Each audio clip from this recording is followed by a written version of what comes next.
For over 4 decades, the Irish government made contraception illegal in Ireland, shaping the most intimate parts of people's lives, their mental health and their families.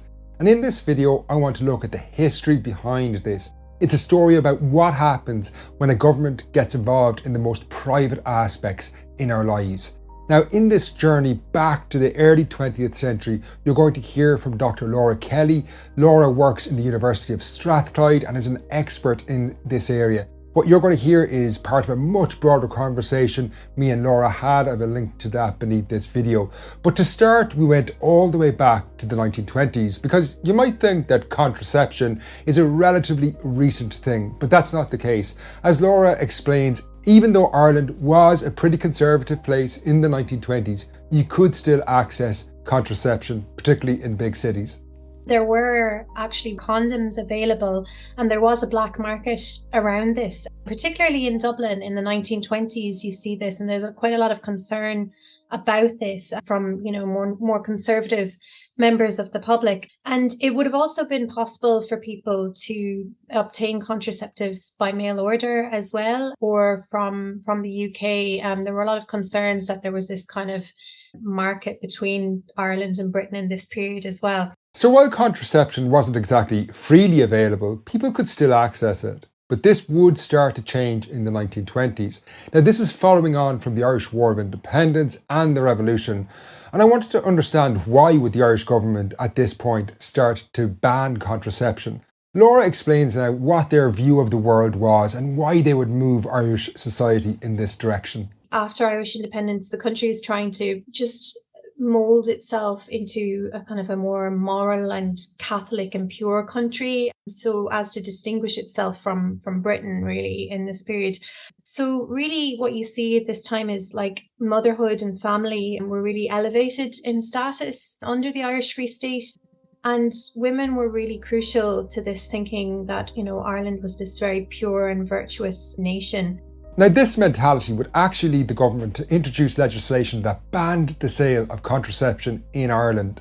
Banning the sale, import or advertisements of contraceptives from 1935. So that's really important as well. And that ban then is in place obviously till 1979. So it has a huge impact on men and women for much of the 20th century.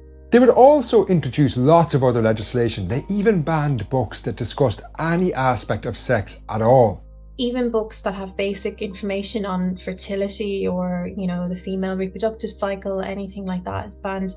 So people don't have access to information after this. So by the late 1930s, they had all this legislation in place, and you might think that they'd never really fully implement this, but they did. Laura gave me a couple of examples when I asked her about this, of how the Irish government actually prosecuted people in the 1930s and 1940s for selling contraception. You actually see that kind of from 1935 onwards. There's quite a few cases in Dublin in particular of chemists being prosecuted for the sale or import of contraceptives in this period. But obviously it's very difficult to regulate it on a personal level, and obviously there are still people, maybe going over to the UK, possibly bringing contraceptives back. But yeah, it does kind of, all of these cases which are widely reported in the newspapers in the 30s, I think it is effective in scaring people that, they might be prosecuted for this. So the government does put this into effect after 35, yeah. Alongside this ban on the sale of contraception, as I've already mentioned, there was also a ban on books that discussed sex. So I asked Laura, how did Irish people in the mid-20th century understand the very basics of sex? And basically, as she now explains, they didn't.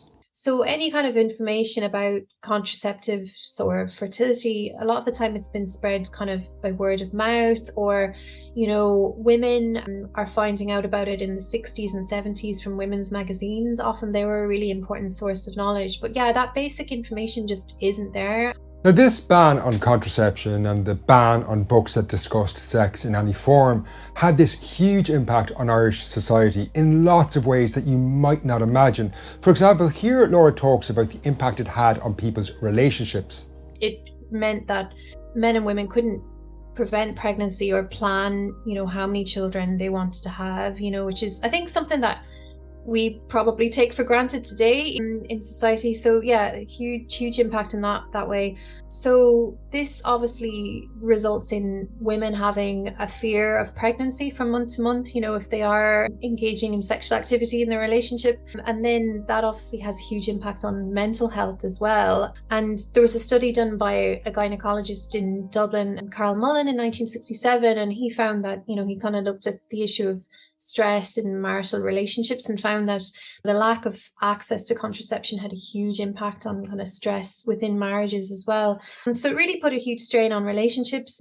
It also had this huge impact on women's mental health. Now, next you're going to hear from Laura as she reads a letter written by a man who is a father and a husband, and he explains how the ban on contraception had a huge impact on his wife's mental health. And this is from a father of 5, and he was writing in about the impact that it had on women's mental health and, the stress it placed on young Irish mothers. So he wrote to The Independent, "She doesn't want any more children, yet she lies in dread from month to month. If she does become pregnant, there is a complete escalation in the problems in the home.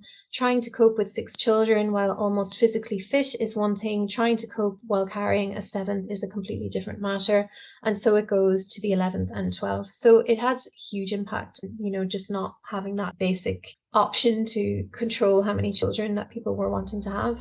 Now, the story on how this ban on contraceptives was removed is a long and complex one, but the pill, which came out in the 1960s, did have a huge part to play in this. So when the pill became available, Irish women could access the pill, but the only way they could do it was to lie to their doctors about why they wanted it. Laura goes on to explain this now. It's something that I'd never really thought about, but in the 1960s, some Irish women were able to access the pill. So yeah, the pill comes into Ireland in 1963.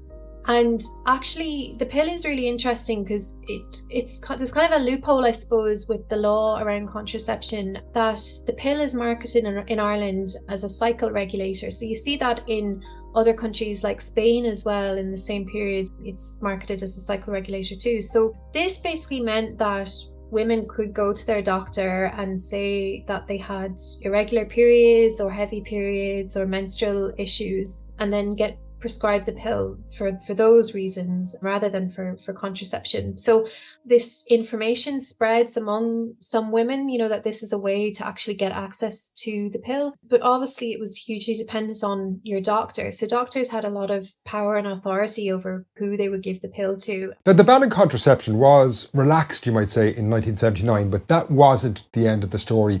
I think it's fair to say that contraception wasn't freely available even after that.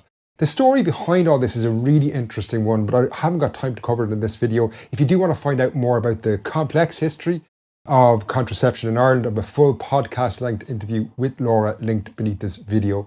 Finally, I will say thanks for tuning in. Don't forget to subscribe to the channel if you want to hear more Irish history. I have a new video coming out next week on the history of Irish asylums and mental health in Ireland. That's a really fascinating conversation. So subscribe to the channel and get that video when it drops.